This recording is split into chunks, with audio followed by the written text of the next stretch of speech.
Le gouvernement et les autorités de santé ont les yeux rivés sur les indicateurs. Il en est un plutôt encourageant. La concentration du virus dans les eaux usées, signal précoce du niveau de l'épidémie. Or, Mathieu Charrier, la tendance est à la baisse dans plusieurs régions. Et oui, notamment en Île-de-France, baisse légère mais notable. Elle baisse également, mais de façon beaucoup plus marquée, dans la région de Lille ou dans l'Ouest.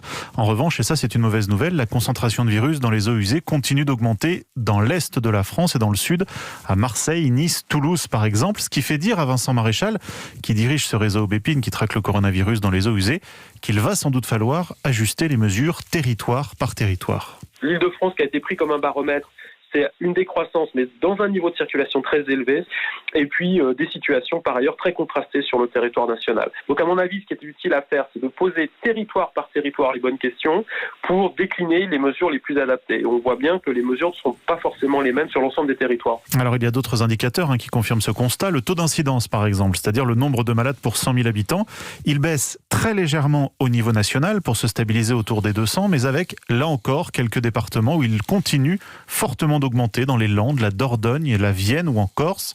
Si on veut finir sur 2 notes positives, on note que le nombre de cas détectés n'augmente quasiment plus au niveau national et que le variant anglais progresse, mais moins que ce qu'on craignait. 50% de cas en plus chaque semaine contre 70 voire 100% chez certains de nos voisins européens. Mathieu Charrier,